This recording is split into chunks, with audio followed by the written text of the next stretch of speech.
So guys, this is one of my favorite seminars because this could be done in every application of fishing. These guys have caught swordfish in this technique. There have been bluefin tuna, yellowtail, rockfish, bass, snapper, wahoo. It doesn't matter what you're fishing for. These guys are going to show you some techniques to help you fish in vertical and slow pitch jigging. It's an amazing seminar. In fact, last year it was probably one of our biggest takeoffs from the seminar series, and I'm proud to have these guys here with me again because not only are they knowledgeable, but these guys are very good at spitting it out, getting it out to you guys here on the stage. It's not easy for some people to be up here and talk to you guys while you stare at us and get ready to go have your next beer or get something from the smokehouse or go over and see Captain Dave Hansen at your saltwater guide show you how he can scream in a microphone. These guys do a really good job. So, guys, the reason why they have me up here is because I have the gift of gab. So we all have something to show, right? So anyways, let me get us started.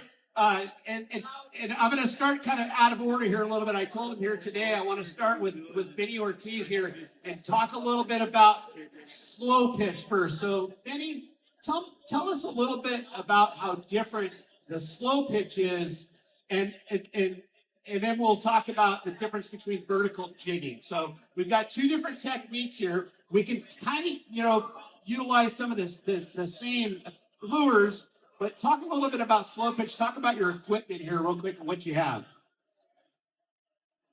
All right, well, thank you everybody for coming out. So slow pitch jigging is what you're using a metal lure to mimic a wounded or dying bait fish. So the idea is to fish that lure on the fall as opposed to the retrieve. So when you speed jig, you're pulling that jig through the water column really fast, mimicking a fleeing bait fish. With slow pitch, you're using the rod to impart an action on a jig on the lift, and then creating slack so that that jig falls. And as it falls, it wobbles and moves in different patterns. Those different patterns, as they fall, are going to entice the bite for a reaction strike from these fish. So we use these really, really light setups. These setups are designed for sensitivity. They're designed to be fished all day very easily.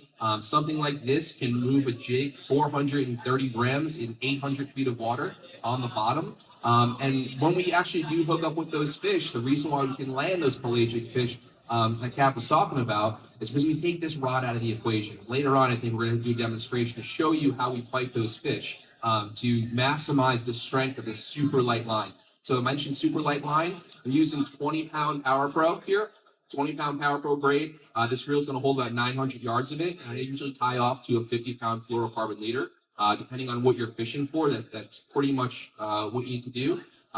But this exact setup, 100-pound class yellowfin tuna to the boat in 6 minutes and 38 seconds. So if you use the proper technique, you can get very large fish to the boat very easily, and it's just a really fun way to fish all day long, and you feel like you did something at the end of the day. So, guys, George Paul, by the way, has a booth right here. Let's talk a little bit about the difference in speed jigging. So this is slow pitch, and we can see that this is, and I love my slow pitch rod. I love bottom fishing with this, rock fishing with this. It's just absolutely phenomenal.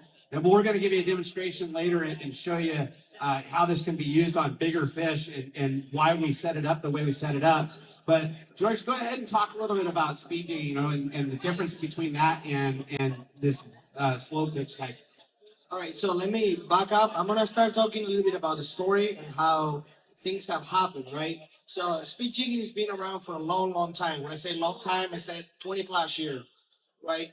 And even before it was called jigging, we were jigging. We've been jigging for years and years and years. Slow pitch jigging comes as an evolution for speed jigging and kind of like to solve the problem of the speed jigging, where the early days where braided line was just coming out, and we were just understanding this new technique.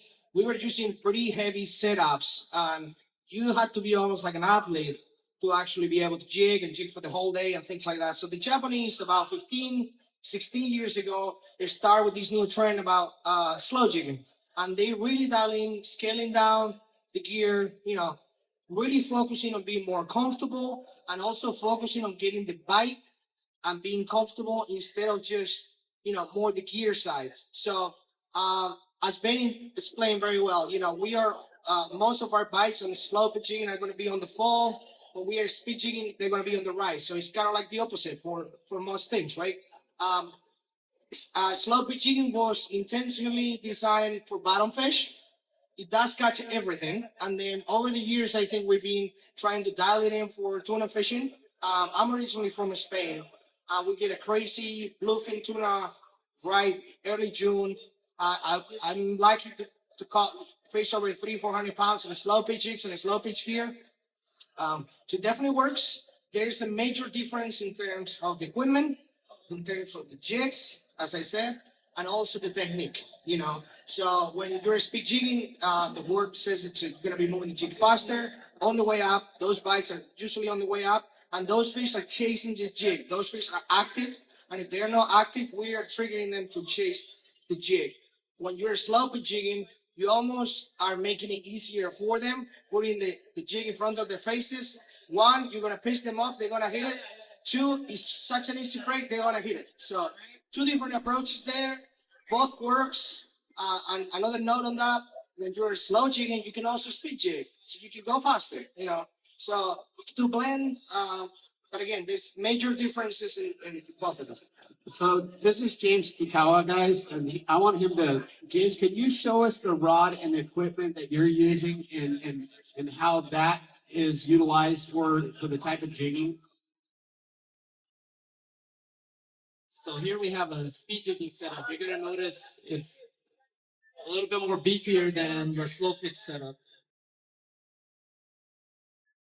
So with that setup right there, it's a PE 4A rated rod, which is we have a 100-pound braid on there, and then we fish a top shot of 80 to up to 200-pound top shot.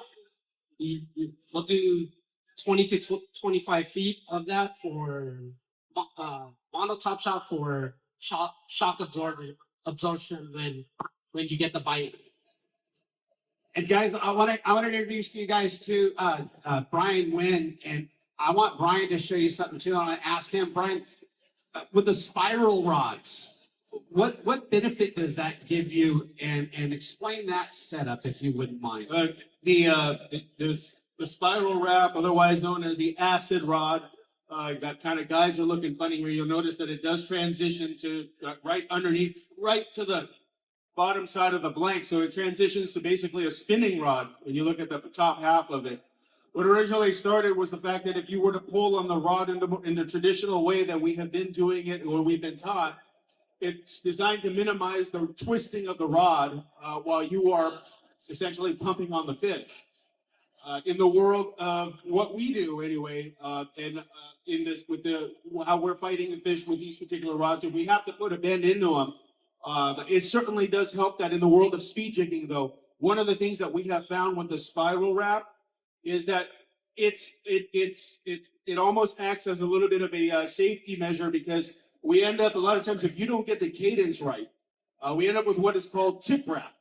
And so what that means is that the line, you've moved too much, you've lifted too high, and the line has a tendency to jump on over and wrap itself on the tip. Now, if you don't have a fish connected to the other end, you're probably safe. But based on what we fish for bluefin on 100-pound gear with 25 pounds of drag, if you get bitten, it comes tight. It's taking guides with it.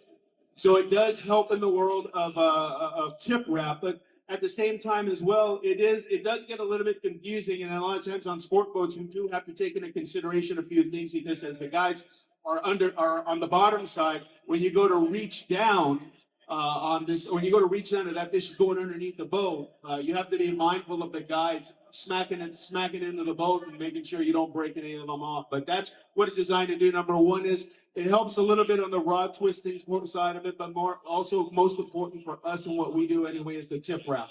Sure, that makes perfect sense. I mean, it's common sense, but I didn't think of it. I was kind of wondering, on the different pulling techniques, and the way that the rod loads up.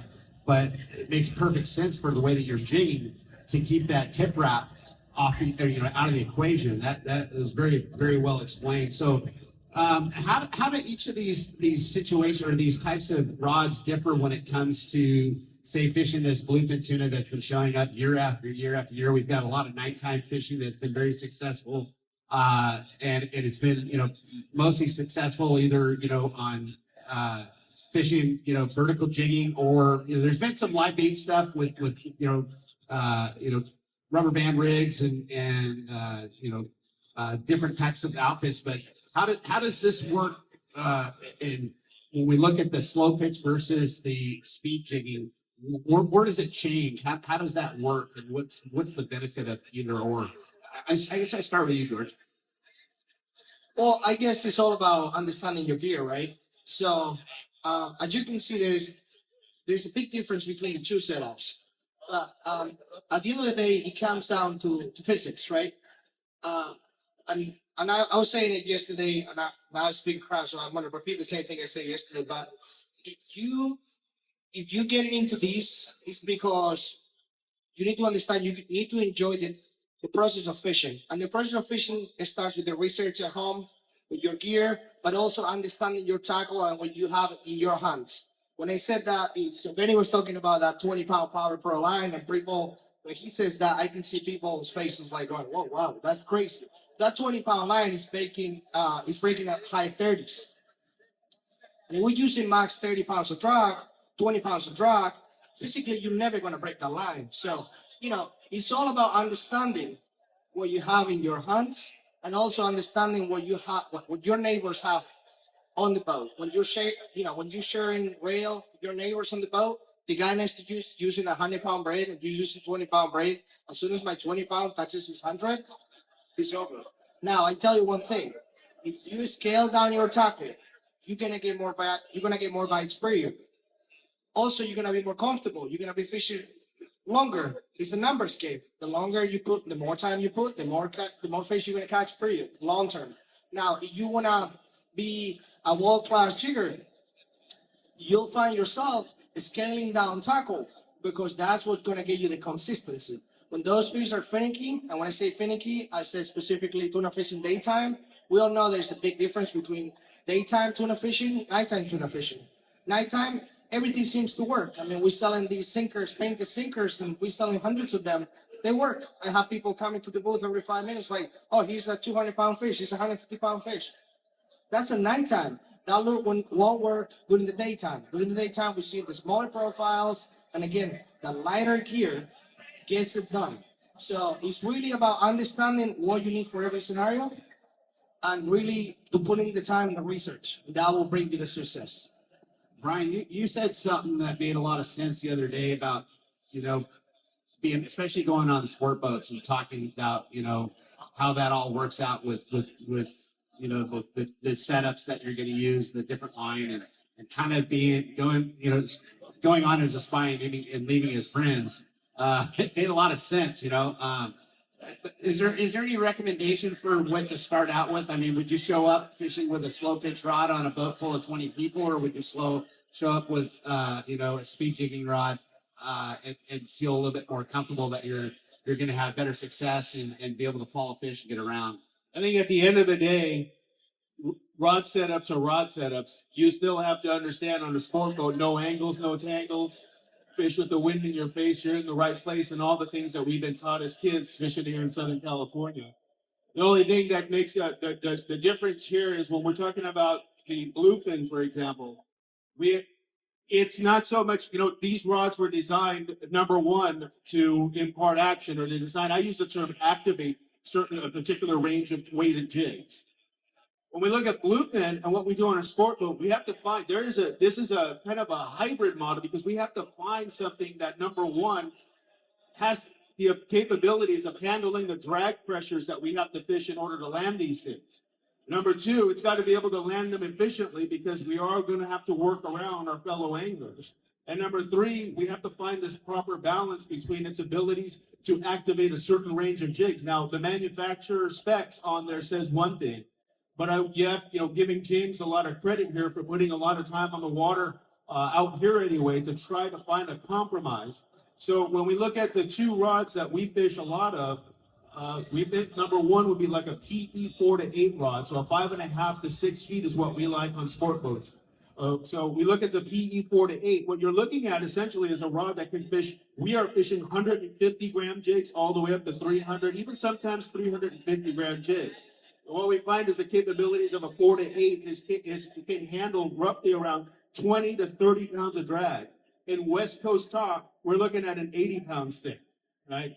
And then we have the PE 6 to 10 that we fish a lot of. That's the one either for bigger fish or we fish that at night. And that one will activate. We're fishing. We can go as low as 200 grams. So we typically go 250 to say up to about 500 grams on that. Well, we fish on that comfortably anyway is 25 up to around 40 pounds of drag on there. So you're looking at, again, if you're looking at West Coast standards, you're looking at a 100-pound stick.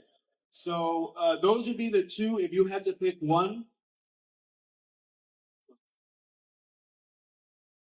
E4 to 8. E4 to 8. That would be the most. That's the one. I mean, take a look in that rods. It's very interesting on what we do anyway. And this is stuff that we learn from these guys. Right. So, for example, you can take the 250 gram jig and use that heavier rod, the PE 6 to 10, and you can activate it for sure.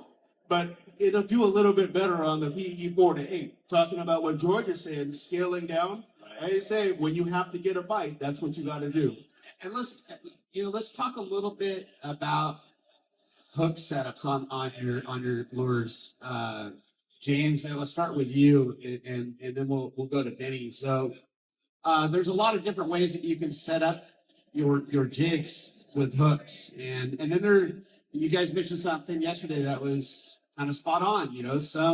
Some situations there might be a captain on a sport boat that requires you to fish a certain way for certain reasons.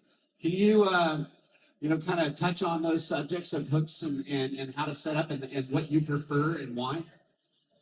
So a lot of the rigs that we fish usually have a single assist hook up top for the smaller profile jigs, like 100, 150 gram. We'll rig it up with a single assist hook up top. And then for your longer jigs, we'll tend to do one on top and one on bottom. And for your shorter profile jigs that are really heavy, we'll run twins on the bottom. And a lot of sport boats, they ask their anglers to only fish twins on the bottoms for safety issues, because there's been issues of like the top hook getting into the hand of the deckhand, or just the safety of anglers in general.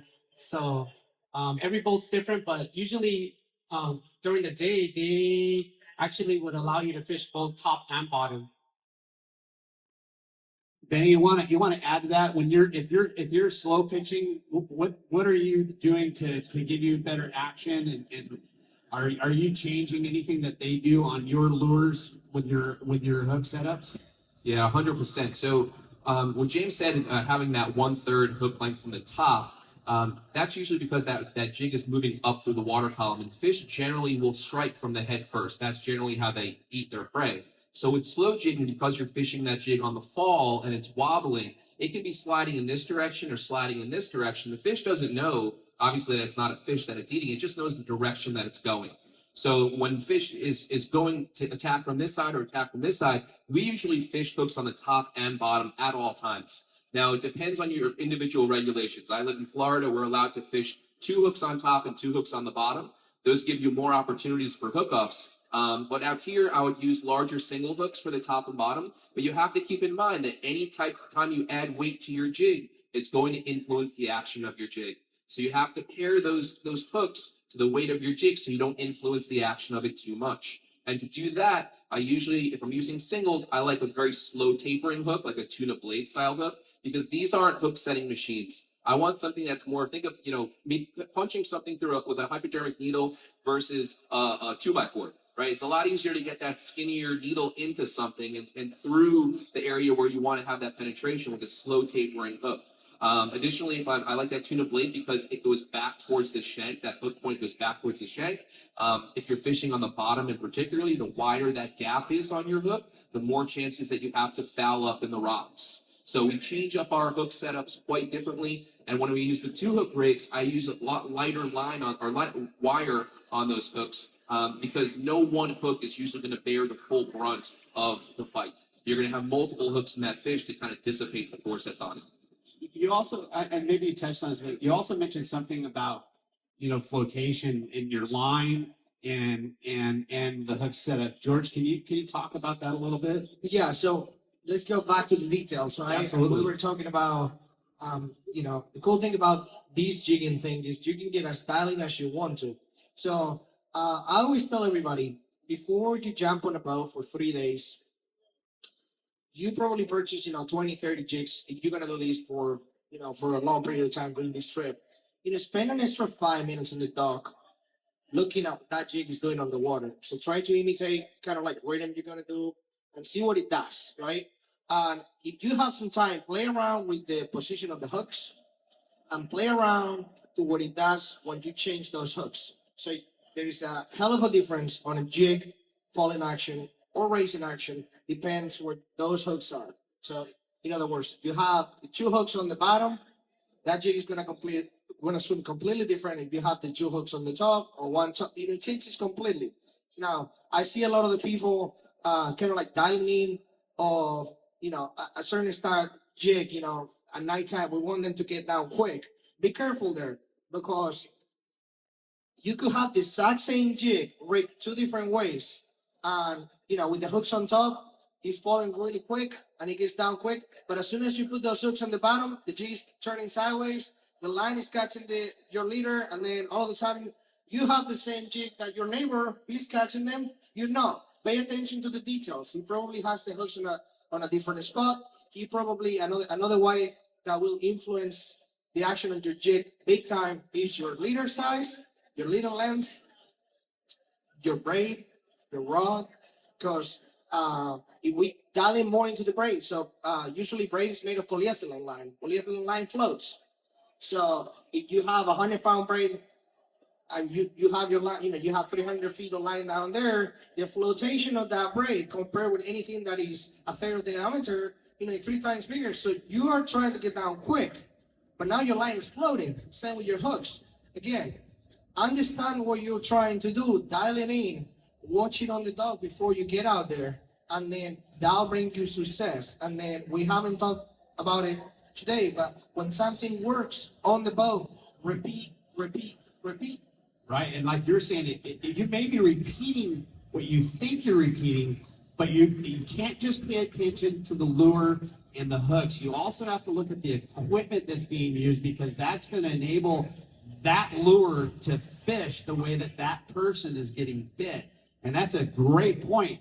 You have to not just pay attention, be analytical to the lure. And you guys talked about color. Like, what is your opinion of color? But you have to pay attention to the setup, and that starts from the rod, the braid, the leader, everything, and then you start seeing yourself getting bit as much as the guy that's already put 5 fish on the boat.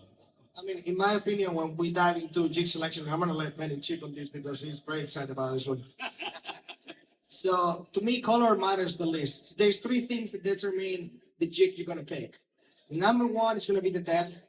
So we're gonna be picking, and that means the size, right? We're gonna be picking, usually as a general rule, 1 gram per foot. So if those fish are 200 feet on the boat, go around 200 grams, you're safe. The second thing that is gonna determine how I pick my jig is the current. And that's gonna be tied together with the shape. Longer and skinnier jigs are gonna work better on the high current situations. They're gonna have a lot less resistance. They're gonna get down quicker, but also they're gonna cut through the current better. Wider jigs are gonna catch a lot more water. They're gonna have more action. So I'm gonna use those the days that I have less current. So I talk about size, how heavy, that's determined by the depth. Shape is determined by the current. Color is determined by... Well, a lot of things get determined by the color. So the color is the last thing that I look at in a jig. I generally don't care about color. And the reason why is because the visible light spectrum that we see up here is not what the fish see at depth. The further you go down in the water column, the more colors start to disappear. So for instance, we'll fish black jigs in very deep water. Those fish still have eyes. They still, they're feeling that jig move with their lateral lines, and they're keying into that movement when they're down there. So I don't think that the color necessarily matters too much. What I do think makes a difference, though, is whether or not that jig reflects UV light. I think that fish see a different color spectrum than we see. I think that when you're at that depth, the only thing that goes further than Roy G. Biv in the water column is ultra Viv, ultraviolet, that's going to penetrate that water better and get down to where those fish are. If that jig reflects UV light, and I don't mean, that necessarily that it glows, but if it's like an orange or a pink, or even if it has UV embedded in the paint where it'll glow under a UV light, you will get more strikes, in my opinion, in my experience, than pretty much any other type of jig. So, James, do you want to add to that at all? Do you see any preference in your jig style and color for fishing? You want to add to it at all? Yeah, so a lot of like what Benny's talking about, the UV, there's been a lot of studies on that, and they seem to get a bit better. The jigs get a bit better with the UV coating on it. And, I feel that a lot of people have their own personal preference or confidence in. And for me personally, I like to fish a lot of like pinks, purples, even natural baits, and as well as like dark baits. So, there's different colors to choose from. There's been a lot of situations for myself and for a lot of anglers that if you believe in something too, and you fish it properly, that you tend to get more bites, rather than, yes, see, it's a numbers game. And now I want to get to Brian, because I want, this is getting into a kind of a different part of this now. And I wanted to kind of lead into Brian on this because I know that he could comment on this. So, bait fishing, Brian. So, George, do you fish bait? No. So I didn't want to start over on this end. So it stinks. It makes your hands smell. And you got to buy it when you leave. You can't just have it in your tackle box. So, Brian, talk a little bit about, when is it that you go from, because you and I both, we love fly lining. I love pinning on a bait. When I'm fishing live bait, if I'm next to practically anyone in this room besides maybe Dan Adams, I will probably go through 20 baits casting to your one bait that you're soaking, because I can tell how that bait swims, and I just love fly line bait fishing. But when is it that you switch? When is it that you're looking at the situation and you love fly line, you've been doing pretty well, but it's time to start jigging, because maybe something's changed and you're watching, you're going to become your friends, but right now you're spying. You're trying to figure this out. When does it change? There's that line of mine, right? We walk on the boat as friends and we walk around as spies. And paying attention to what's going on, I pull up into a stop and we start seeing these fish, or maybe all day throughout the whole trip. You're seeing them surface signs. They're boiling, they're foaming, or they're jumping out of the water. When we pull up to a stop, I will, depending on what, if that's what we're seeing, then you'll see me immediately go towards the fly line. But the thing about bluefin, and I think most of us who have fished them out here anyway, it's almost as if they're allergic to boat motors. Because almost as soon as you start to get close to them, they want to sink out. And so I'll give it that opportunity until I stop seeing any types of signs of anything that is going on. But the boat captain is still talking, hey guys, they're down now about 120, 140 feet or something like that. So now, the natural gravitation, and what's been one of the more popular popular rig fishing for bluefin bait fishing in the daytime has been with the sinker rig. So when a situation that calls for sinker rig fishing, I have replaced sinker rigs with the vertical jigging. And that's really, they're very similar to bait fishing and vertical jigging as far as what we do in the daytime. Bait fishing, you still have to select the right bait. You have to put the hook in the right place. Well, we do the same thing when it comes to our vertical jigging, especially in the daytime, where we have to really pay close attention. I mean, I've had it to where we're talking about what George was saying.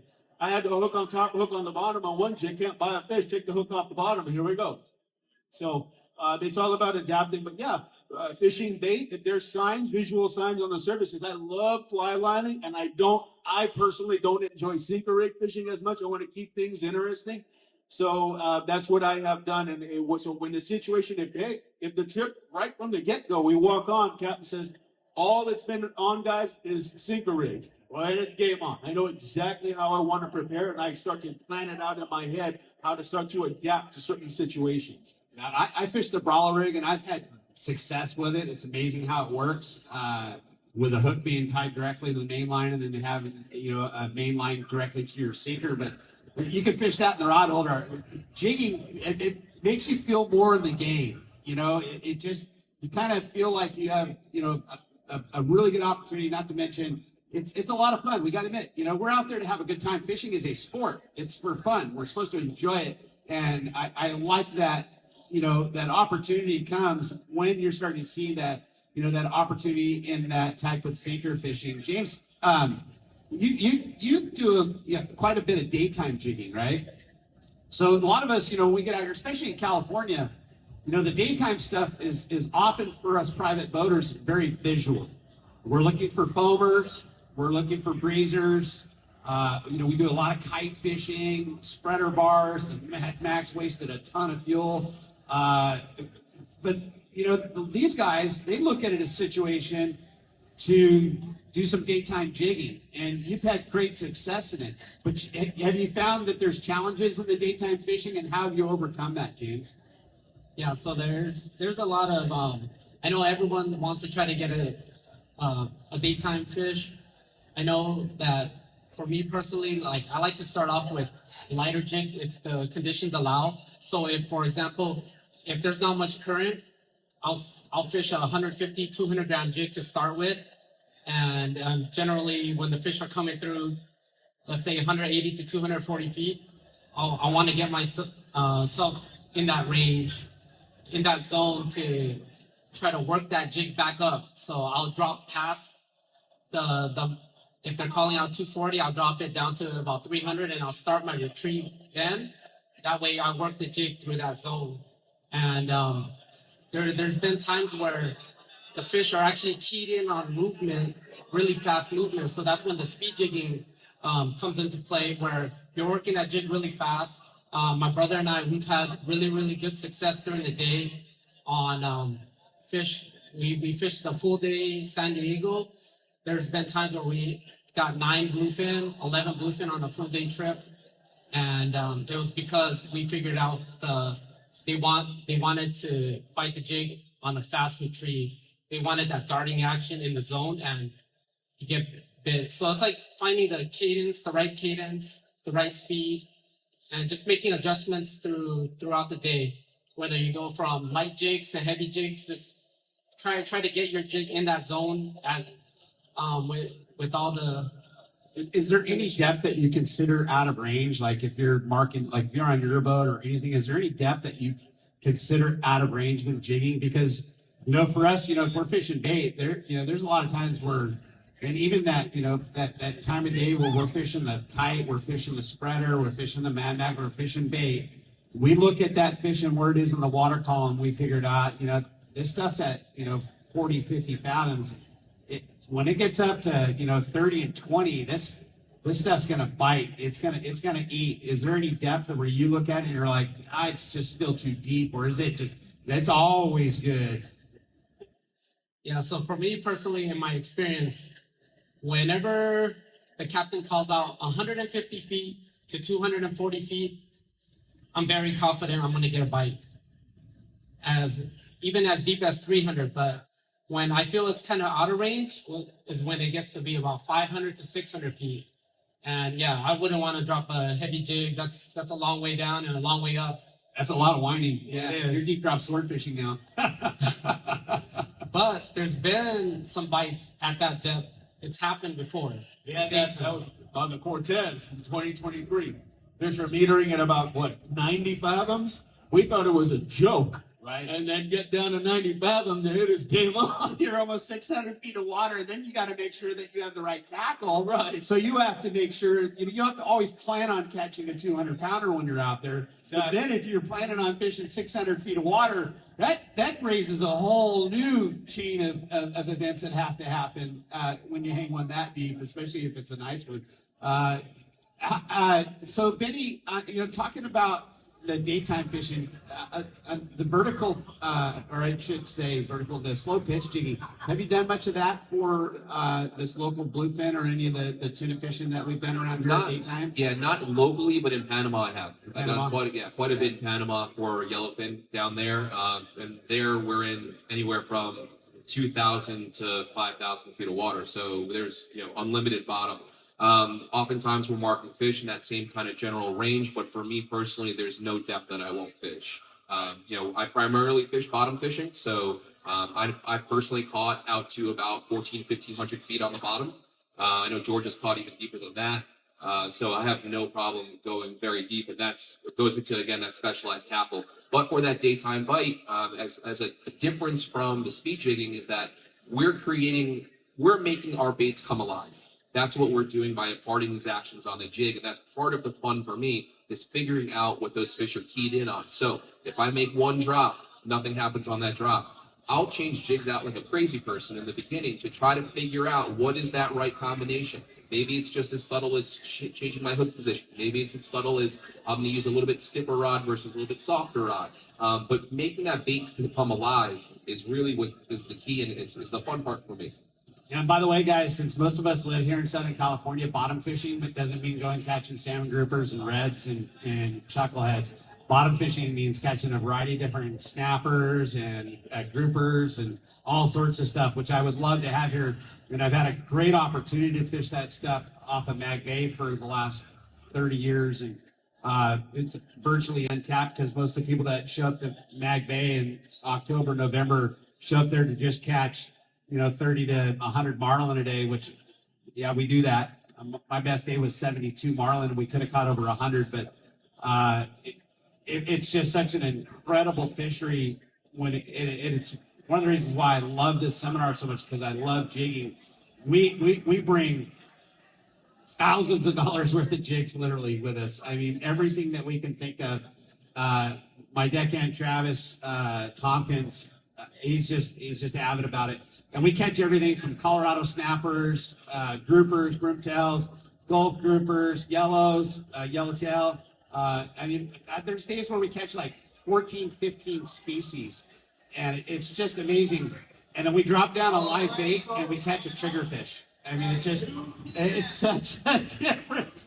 And maybe that's one of the reasons why I love the jigging so much, because it kept some of the triggerfish off. We still caught some triggerfish, but it was pretty neat. So let's talk a little bit about how different it is fighting a fish on this type of tackle versus fishing something that's a bait style setup. George, is there a difference when fighting a tuna? Do you have to really finesse fish, or can you, for my lack, from what my term is, put the wood to them? Can you pull on them? Yeah, we can, and we're gonna do a demonstration. Benny does a great job demonstrating that really yesterday. But what you gotta understand is, again, back to the gear, understanding your gear. When we're slow jigging, and with the evolution of jigging in general, the industry just have developed these really powerful reels. You have really powerful reels with a lot of gear, a lot of drag. You hold a lot of line, and you're mostly fighting the fish with the reel, not with the rod. And even when on the big boats here with the tall rails and things like that, if you really look at the angles of the line, you never really high sticking. Your rod is kind of like parallel to the water anyways, because you're so high. So the guys here are almost doing it as well with the heavier setups. So I think Benny's gonna do a little demonstration of how we do it with slow pitching in gear and the basic physics on it. So it's pretty interesting, guys, because it kind of goes away. You've been fishing your entire life if you haven't done this before. So it's very interesting, because we've always been taught that we've got to pick them up and wind down. Short pumps, all these different things does not come into the same play. So watch this. Yeah, so if we're hooked up with a fish right now, so if I have a bend in my rod, right, that fish can just work me. It can do whatever it wants to do, right? It's running around. I don't really have much control because I'm limited by the power of this rod. Now, if I take this rod out of the equation and go in a straight line, I can pull a grown man right across here, but so much more pressure on these fish. Now, I mentioned before I'm using 20-pound braid. But this Power Crow breaks at 38 to 41 pounds in a straight pull. So if I have this on a straight line to line connection, not only can I turn that fish's head and get him coming towards me, but as he's coming, I'm just pointing this rod at the fish and slowly cranking to bring him in. It's a much more efficient fight than having George mentioned before, physics. It's ninth grade math class, right? If you're up here and it's away from you, you can't do much to control that fish. You're here and you have a lot more power to really fish it. Very good example. There's one more note I'd like to make in this seminar. So a lot of the times we get really excited about this. So we finally hook up and this fish is running. Sometimes we forget about cranking. Right. So guys, when you're on the boat, you're out there, the number one priority once you hook that fish is to crank. Don't forget the basics. The basics is to crank. Every crank is 3 feet. You multiply, it's numbers game, you have that fish on the boat. Sometimes we worry about too much on lifting the rod or having the right angle. Find a position, a comfortable position that you can crank, and you'll bring that fish on the boat. Sometimes we need to be reminded, including myself, because we get a little too excited. A big tuna, a big grouper, you're like, oh my gosh, this is great. Okay, let's get on with it. Let's crank. So find the end goal for the fighting technique for jigging is to find, at the end of the day, it comes down to finding a comfortable position where you can crank. And you'll find yourself very comfortable once that rod is underneath your arm and it becomes extension on your arm and you're like literally like a winch. That is the most comfortable way to crank. So just adding to what Benny just said. So with the spiral wrap and the speed jigging rods, is it a little bit different or is it the same concept? Are you pointing at the rod or are you guys rail fishing and doing some different techniques on those bigger fish to get them to move and using more of the rod than the reel as a winch? I guess what's interesting about these particular rods is Benny and George have stated they are designed primarily to activate the jigs, to give the jigs action. They're not necessarily the most efficient fish killing machines out there. And when they us on the West Coast here, if you're looking at any of the rail rods that you guys have been accustomed to fishing, they all have what you call recoil, so that if you keep the rod bent at a 45-degree angle and keep it in your gut the way that you've been taught to fish since you started fishing, you can hang on to that and watch the rod tip come up. And as the rod tip comes up, that's when the crewman's going to start telling you, okay, take a couple of cranks. If you're going to put a bend in these jigging rods and you're going to wait for the rod tip to come up before you turn the handle, you're probably going to be waiting a while. Unless you have significant swell, it just doesn't work that way. So one of the things we do, we fight them very similarly. We do point the rod at the fish, but I think you don't have to understand what it is that's happening. I have a seminar called The Science and Mechanics of Efficient Fish Fighting. And, I don't challenge anybody, but the numbers don't lie. And when we bend the rods on fish, the bending of the rod itself and then the line stretch. See, it doesn't matter what we set as far as the drags are concerned with a scale up at home in the comfort of our own home. If it says 25 pounds of drag, congratulations. What matters is what the fish feels at the hook or at their end. And rod bending and line stretch will actually consume a chunk of drag pressure that the fish feels at his or her end. 20-25, got to be fair. Okay? But it does consume a good chunk of drag pressure that fish feels at their end. So in essence, what you end up losing sometimes is well over, say 20. I did the demo. When we go through it at 25 pounds of drag, you probably getting down to about 20 pounds. And 5 pounds is an awful lot of pressure to lose at the hook. So what we find is that when we point the rods at the fish, we point them right at the fish's nose is what I like to teach, or what I like to say. And the reason we do this is it does change the angle of which that bluefin is coming in. See, the way that we see it is that if you point the rod at that fish, tuna were built to swim one way, that's nose and face first. When you're going to put a bend on them and you're trying to fight them that way, you're allowing them to go sideways on you. So now they've got a lot of that water resistance that's in their favor. So by simply changing the angle of that fish, the way that it comes in, by keeping the rod tip pointed at its nose, number one, we don't lose drag pressure at the hook, or very little, because the line stretch is the only thing getting in the way. Number two, we change the angle in which that fish comes in. So now, because we're able to do that, the question always comes up, Brian and James, you guys are nuts. You don't want the 2-speed reel? No, it's a liability to us. Because now the path of least resistance, at some point, that fish is going to figure it out and say, you know what, he keeps pulling me that way, so I'm going to just give up, I'm going to charge the boat. So we're able to take up that much amount of line. Now, how we know this as far as the drag pressure is concerned. Those of you who fish rockfish, when you get stuck to the bottom, you got your favorite jig out there, you call for a crewman to help. He comes over and he'll entertain you for about a minute, maybe even less, to try to bounce the rod and pull against the rod and try to free your jig so you can save your favorite lure.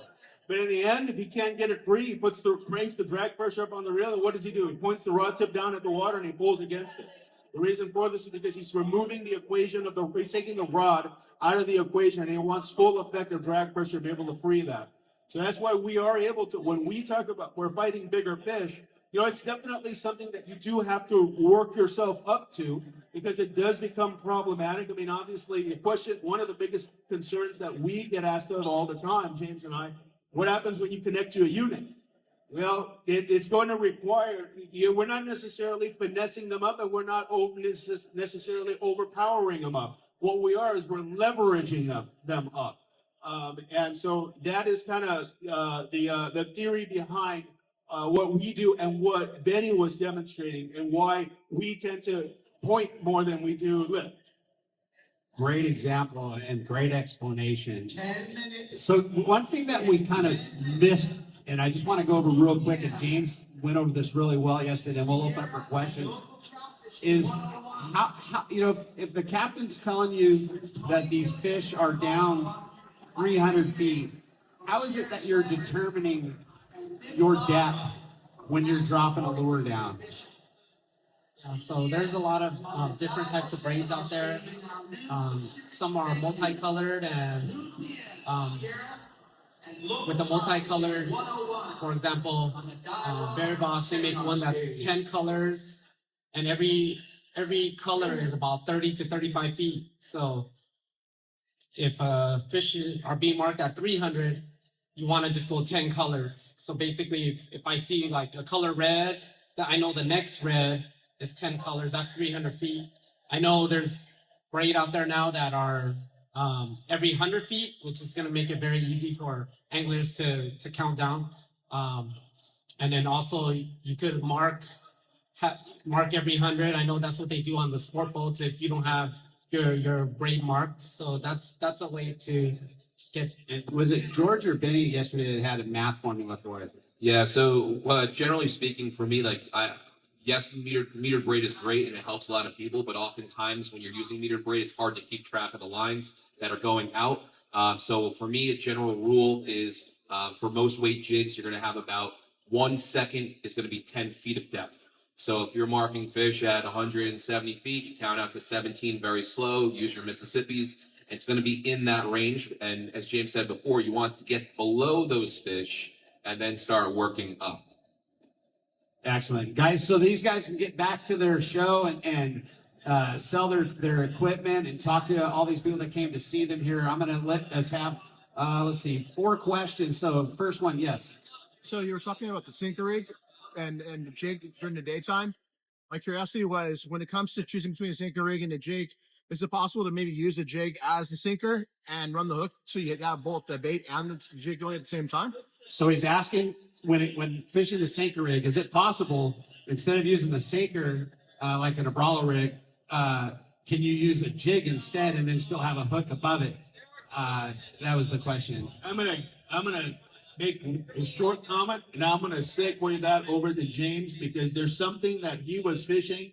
What was it, last year or 2 years ago? 2 years ago, and I haven't done that. I haven't used a jig as a sinker with a bait on the top. But there is a style of fishing that utilizes the jig as a teaser, and then above that, I'll let James explain. It's called an ebbing rig, but he'll give you the short version of it. So there's actually a wire leader where you could attach a jig to the middle of that wire. That way, you're not getting into any tangles or anything. And then you have a leader that's about 10 to 12 feet. I mean, I fished it as short as 8 feet, and that's a way. Next question. Yes.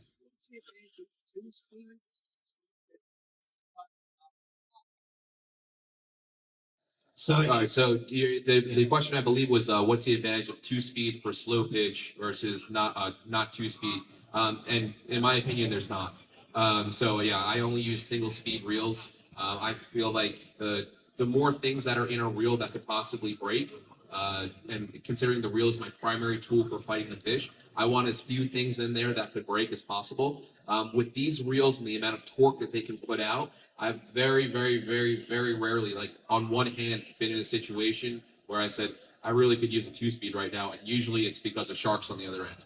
So, And these things, by the way, guys, you have to understand too, the retrieve ratio on these reels is amazing when you compare it to the gear ratio and the gearing on it to give you torque. So most of our reels are gathering about, on average, about 36 inches of line per crank, depending on diameter. So you have to think about that in everything that you do, from when you're jigging and when you're fighting fish, on how much your retrieval rate is, because a lot of people don't understand how much line is actually coming back on the reel. If you just really quick take the equipment that you have and just do a slow crank with your weight and watch how fast it comes to the tip, it'll absolutely blow your mind if you've never really thought about it. So 6 to 1, one crank of the handle, 6 rotations of the spool, and depending on diameter, you can put a lot of line on really quick. So, and when you have that matched up with the proper torque ratio, proper torque on these things, especially for this style of fishing where you need to catch up to it really quick if a fish is coming at you, you don't want to be in a 3 to 1 situation or a 4 to 1 situation where you can't wind fast enough to gain line. Next question. Yes, sir, Aaron. If your line is really scoped out, do you immediately change the weight, or do you just feed it out? It's a great question. If you're more horizontal than vertical, what's the situation in that? What adjustments do you make? And go ahead, Corey. So the ideal thing for vertical jigging or slow jigging is you wanna have that line as straight up and down as possible. So if you are sitting on the rail of the boat, you wanna have that line right here in the perfect wall. As that angle so let's say that's a 0-degree angle. As that angle start increasing and you get to about 30-degree angle, you need to reel up and come up, because even speed jigs or slow jigs, they're all designed to be as straight up and down. So speed jigs are going to go up and slow jigs are going to go like this. As soon as you start applying the action and you're not on top of it, it kills the action. Your hookup ratio is going to go down. So a couple things you can do. If you have 2 setups, I recommend you having a setup with thicker braid and thicker jigs for your nighttime and stuff. And then you have a setup that is lighter. So if you're scoping out, you can change to the lighter setup if your braid is lighter. Starting with the braid makes the most difference in my opinion, because you have so much out there. And then the second is the jig selection. We talked about shape. So you have the size based on the depth. Make sure you have at least a gram per foot, especially if you're scoping out. And don't be afraid to be almost like a gram and a half per foot if you have to. And that shape. If you're scoping out and if it's windy, the current is moving, you gotta go for that long skinny stuff to get down. That's gonna help you tremendously. And it works the other way around. So if there is no wind, no current, you have no trouble being straight up and down. You're not getting bites. Scale it down. So go lighter size on your jigs, less weight, and also bigger shape, because that will probably trigger them. So it goes either one way or the opposite. But the ultimate goal is, and we don't talk about this enough because in these seminars it's kind of hard. It's very, very general. But like, one of the fundamentals on jigging in general is to be straight up and down. So that is a sign of success. If you're straight up and down, you most likely have the right jig in there. And you're not getting bites and you're straight up and down, it's on you to find a jig that is going to get you the bite. That's one of the basic points. Perfect. And guys, don't be afraid of getting down a lighter line. Benny, that's 30 pound, right? 20 pound. And so for local rock fishing here lately, for me, vertical jigging, and even if I'm, want to fish, just a simple 2-hook dropper loop system, to fish rock fish here, I'm fishing 20 pound, and people they're so blown away that I'm fishing the 20 pound. Well, we fish 20 pound mono forever. 20 pound braid is not going to break at 20 pounds. It's going to give you a lot of strength, and unless there's an abrasion there, it's not going to have any problem, because you're still going to have your little bit of mono leader to make whatever you're doing. Smaller leader if you're jigging, a little longer leader to tie up your Ganian setup. But that thinner diameter line, I mean, we go down to 15 pound now fishing rockfish because you'll watch the guys they've got 65-pound braid. If you take 350 feet of 65-pound braid and water it into a ball, you have a buoy because it floats. And if you take that same amount of 15 or 20-pound braid, you have a bobber, not a buoy. Completely different. So the guy that's all the way out here horizontal and can't get a bite, and he doesn't even know if he's hit the bottom anymore because he's got so much belly in the line that braid's taking him that he's never going to feel a bite. He doesn't even know if he's hit the bottom. When do you hit the bottom when the sinker stops sinking? Well, it hasn't stopped sinking. Well, it's because he's got so much belly out. But when you get to that thin diameter line, now you can stay vertical. And that's going to change the game. Don't be afraid to size down on your braid line. Bring multiple setups so you can accommodate for the conditions. So, last question. Yes, sir. With the acid wrap rods, does it matter which direction the wrap? On the spiral wrap rods, does it matter the direction, right hand or left hand, clockwise or counterclockwise? Let's see how good of a shot I am here. Ready? There we go. I should be playing cornhole. So what we have found when we have it, for those, James and I, we're both right-handed. That means that when we're working our jigs, the critical thing for us when we're jig fishing is to try to get a bite. We don't want to have to sit here and worry ourselves all too much about guiding the line back on. See, we're not dropping down to 400 feet and cranking all the way back up and starting all over again. That would suck. Yeah. But what we are doing is we'll get down to the zone or just right below that zone, and we will work a particular range. So in this case, what we're dealing with for us anyway, fishing a heavier jig, and even for these guys fishing the lighter jigs, but take a look at the braided lines that are small diameter. What we've got is the weight of the jig. We've got the line is wet, and then we've got the water resistance that the jig is creating. So what we will do is you won't see us. Typically on the West Coast, when we're fishing, we have our hands on our foregrip and we're guiding the line back and forth. Not so much the case when we're vertical jigging because it does create some inefficiencies in the jigging motion. So what you'll see us doing, that's why they have these palming type of reel seats on there, these big old, trigger looking things. It's for us to be able to get our hands back and palm the reel almost as if you're freshwater bass fishing. And what we'll do is we'll concentrate on activating that jig, of course. But what we'll find is that with the spiral for a right-handed, so we're right-handed, the spiral going counterclockwise, if you will, it's going to naturally want to build the line up on the left, or gradually build on the left side of the reel spool. So when it builds up on the left side, instead of us having to worry about guiding the line back and forth with our thumbs, all we have to do sometimes is just to push it over to the right with our thumbs and get right back into jigging. But at the depths that we are fishing, we typically don't worry about spool buildup all too much. So if you're right-handed, you'll want this thing to spiral counterclockwise as we're staring at it from the reel seat to the tip. And if you're left-handed, then you'll want it to spiral on the opposite side. That was an absolutely unbelievable question and a great answer because I would have never even thought of that because we tentatively fish with our hand in the foregrip. And it's like this. And when jigging, you're not level winding anymore with your thumb. That was a great question, by the way.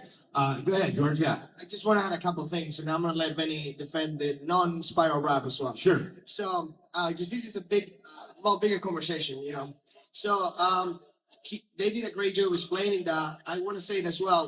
The reason why you start seeing more and more spiral wrap rods is because of the prevention of the tip wrap, also the twisting, but also more than anything is the manufacturers are actually saving money as well. Because when we spiral wrapping, we get away with one less guide, and therefore those rods are lighter. And we talk about comfortability, and that's the number one selling point. Now we're transitioning pretty much everything to spiral wrap, just because the clientele want the spiral wrap. But there's also still a place for the traditional wrap, and Benny coming from Shimano has a more like traditional style, and they have their reasons. So he should explain why it should not be spiral wrap. And then in terms of specific to the question going left and right, yes, it could be left if you're left-handed and right-handed, but also there's all these new wraps. So we make one that is a neutral spiral wrap, which goes left. So you have the first guy kind of like this. So they go this way and then this way and then it finally wrap. So that keeps the line in the middle. But more than anything, these spiral wraps perform really well with narrow reels. We haven't talked about the reels much. Sure. When you are jigging, a narrow reel is key because if you have a wide reel, you're gonna be messing around with that line, and you don't want that line to dig in. Especially you have 15, 30 pounds of drag. If that line digs in, you're out. So try to find a narrow reel. Those are narrow reels. This is a narrow reel. Anything with less than 2 inches in a spool, I would consider narrow reel. Anything wider than that is trouble. It's trouble for jigging. So run away from that. Now, if you have a limited budget and that's all that you have, good luck. That's fine. But if not, you're buying a specific reel for jigging, please buy the narrow reel. It's gonna make your life so much easier. It's gonna help you to be successful. And now I think Benny should explain why we should also consider non-spiral wrap rods for slow jigging or traditional jigging. So I'll be as brief as possible. So with slow jigging in particular, if you look at any of the high-end Japanese rods that are out there, oftentimes, well, not oftentimes, there are no Japanese manufacturers that make spiral wrap slow jigging rods. They just don't do it. And the reason why, and this was told to me by an outstanding Japanese angler, was pay attention.